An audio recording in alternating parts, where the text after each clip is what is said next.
حضرت عبداللہ ابن عباس رضی اللہ تعالیٰ عنہما سے روایت ہے، اللہ کے رسول صلی اللہ علیہ وسلم فرماتے ہیں کہ جب بندہ مومن نماز کی ادائی کے لیے رب کی بارگاہ میں کھڑا ہوتا ہے اور اللہ اکبر کہتا ہے تو اللہ تعالیٰ اس بندے کے سارے گناہوں کو معاف کر دیتا ہے۔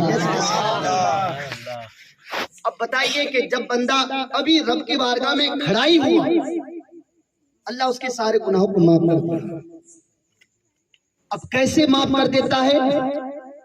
اللہ کے رسول فرماتے ہیں اس بندے کے گناہ ایسے معاف کر دیتا ہے جیسے بچہ ماں کے پیٹ سے پیدا ہوتا ہے۔ کہہ دیجئے سبحان اللہ۔ اب بندہ صرف رب کی بارگاہ میں کھڑا ہوا اور اللہ اکبر کہا، اس کے سارے گناہ معاف۔ اب باقی اب وہ بندہ جو قیام کریں گے، رکوع کریں گے، قرآن کی تلاوت کریں گے، پڑھیں گے، تسبیح پڑھیں گے، تو اس کی برکت سے اللہ تعالیٰ کیا مقام عطا فرمائے گا؟ ان کی درجات کو بلندی و بالا عطا فرمائے گا۔ کہہ دیجئے سبحان اللہ۔ اب اللہ کے رسول فرماتی ہیں کہ اللہ سارے گناہوں کو معاف کر دیتا ہے۔ اب وہ نمازی جب اللہ اکبر کہتے ہوئے اپنے ہاتھوں کو ناپ کے نیچے باندھ کر ثنا پڑھتا ہے، سبحانک اللہم کہتا ہے، تو اللہ کے رسول فرماتے ہیں رب کائنات اس بندے کے جسم کے بالوں کے تعداد کے برابر ایک ایک ماہ عبادت کرنے کا ثواب عطا فرماتا ہے۔ بتائیے ہمارے جسم میں کتنے بال ہیں؟ اندازہ لگا سکتے ہیں؟ پوری زندگی گزر جائے گی، ہم اپنے جسم کے بال کو شمار نہیں کر سکتے، لیکن بتایا جاتا ہے کہ ایک بال کے بدلے میں ایک ماہ عبادت کا ثواب اللہ حکم دیتا ہے۔ اب بتائیے یہ ثنا پڑھنے کی برکتیں ہیں، بندہ صرف نماز میں ثنا پڑھے تو اللہ یہ ثواب عطا فرماتا ہے۔ پھر اللہ تعالیٰ اس کی قبر کو فراغ کی عطا فرماتا ہے، کشادگی عطا فرماتا ہے۔ اب بتائیے یہ ثنا کی برکت ہے۔ پھر اللہ کے رسول فرماتے ہیں اب وہ نمازی ثنا کے بعد جب وہ نمازی اعوذ باللہ من الشیطان الرجیم پڑھتا ہے تو جاکنی کی سختی اس پر آسان ہو جاتی ہے۔ کہہ دیجئے سبحان اللہ۔ جاکنی کی سختی آپ جانتے ہیں، یعنی جب انسان کی روح نکالی جاتی ہے۔ اب اس پہ اگر گفتگو کیا جائے تو لمبی ہو جائے گی، کیونکہ آپ کا بھی خیال رکھنا ہے، وقت کا بھی خیال رکھنا ہے، باہر گئے، یعنی آپ یہ سمجھیے کہ اگر آپ نماز میں اعوذ باللہ من الشیطان الرجیم پڑھیں گے تو آپ کی روح آپ کے جسم سے بآسانی سے نکالی جائے گی، اس انداز سے نکالے جائیں گے جیسے گوندے ہوئے آٹوں سے بال نکالے جاتے ہیں۔ سبحان اللہ۔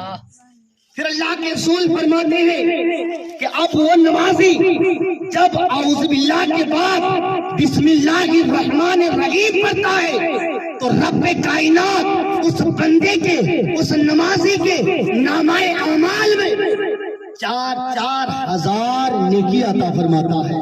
کہہ دیجئے مچل کے سبحان اللہ، مچل کے کہہ دیجئے سبحان اللہ، تڑپ کے کہہ دیجئے سبحان اللہ۔ 4,000 مطلب کیا؟ اللہ کے رسول فرماتے ہیں یعنی بسم اللہ میں کتنے حروف ہیں معلوم ہے؟ 19 حروف ہے۔ کتنے حروف ہے؟ 19 حروف ہے۔ تو بسم اللہ کے ہر حروفوں کے بدلے میں بسم اللہ کی بے یہ الگ حروف ہے، سین یہ الگ ہے، یہ میم یہ الگ ہے، اسی طریقے سے بسم اللہ میں 19 حروف ہے اور ہر حروفوں کے بدلے میں رب کائنات 4,000 نیکی عطا فرماتا ہے، اور 4,000 اس کی گناہوں کو مٹا دیا جاتا ہے، اور 4,000 اس کی درجہ بلند عطا فرماتا ہے۔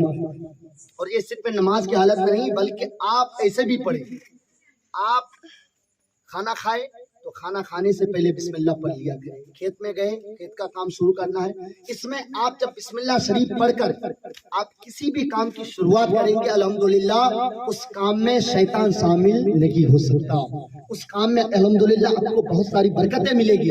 بسم اللہ شریف پڑھ کر اگر آپ کھانا کھائیں گے تو اللہ اس کھانے میں بھی برکت عطا فرماتا ہے۔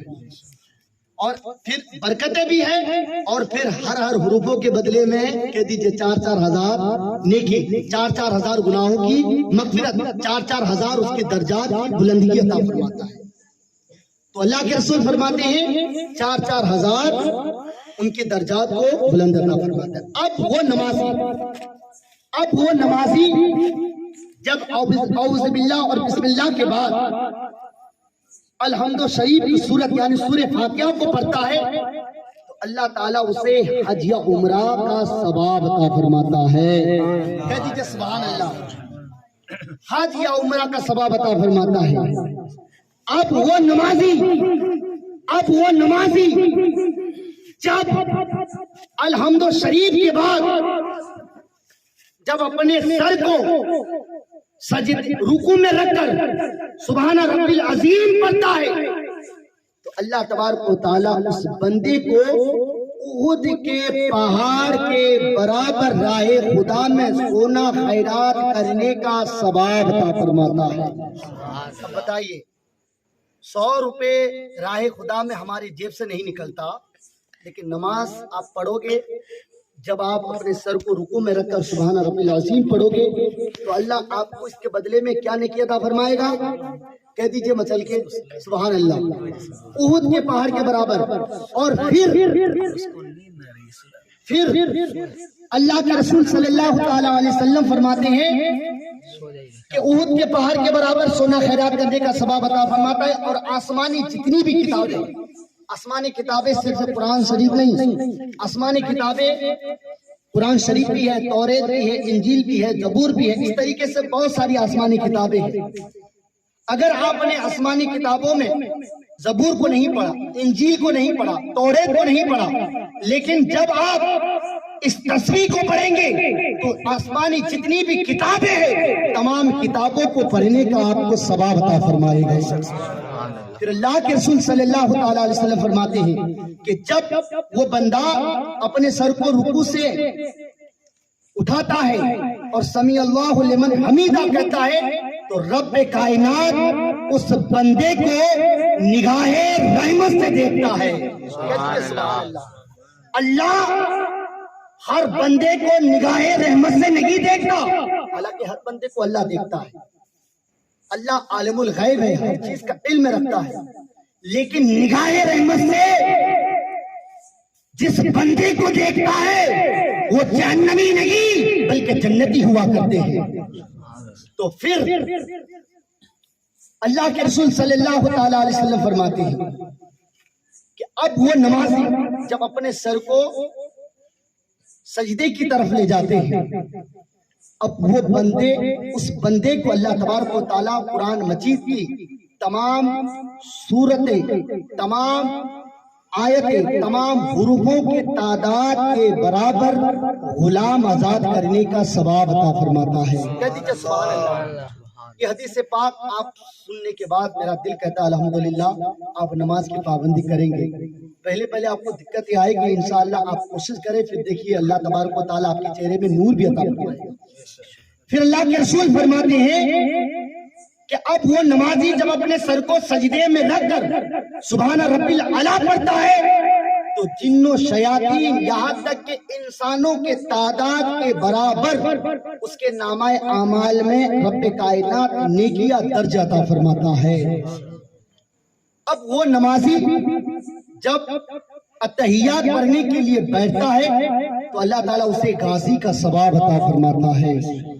اب وہ نمازی جب اپنے تشہد درود ابراہیم دعائے معصورہ پڑھ کر سلام پھرتا ہے تو رب کائنات اس نمازی کے لیے جہنم کے سارے دروازوں کو بند کر دیتا ہے اور جنت کے 8 دروازوں کو کھول دیا جاتا ہے، اور اللہ اس نمازی کو بشارت عطا فرماتا ہے۔ وہ نمازی کے لیے اب اختیار ہوتا ہے کہ وہ نمازی جنت کے جس جنت کے دروازے سے چاہے وہ جنت میں داخل ہو جائے۔ تو اب نماز کی پابندی کرے الحمدللہ۔ اور دیکھیے اگر آپ نماز کی پابندی نہیں کریں گے تو پھر میں آپ کو ایک منٹ کی بات ہے، میں آپ کو بتا دوں گا، انشاءاللہ میرا بیان اختتام ہو جائے گا۔ آپ یہ نہ سمجھیے کہ صرف انسان ہی اللہ کی عبادت کرتے ہیں، بلکہ 18,000 مخلوقات ہے، ہر مخلوق اللہ کی عبادت کرتے. سبح للہ ما فی السماوات، زمین و آسمان کی ہر شے، کوئی ایسی چیز نہیں ہے جو اللہ کا ذکر نہیں کرتے. انسان کو اللہ نے اللہ کی عبادت کرنے کے لیے پیدا کیا، اور ساری مخلوق کو اللہ نے انسان کی فائدے کے لیے بنایا. لیکن ہے کیا؟ انسان ہی اللہ کی عبادت سے غافل ہے، باہر کر.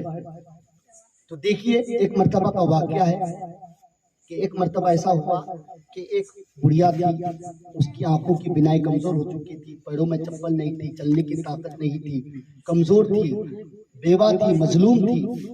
لیکن اس کے ہاتھ میں ایک تیل کا کٹورا تھا، اور اپنے ہاتھوں میں تیل کے کٹورا لے کر مدینہ طیبہ جا رہی تھی.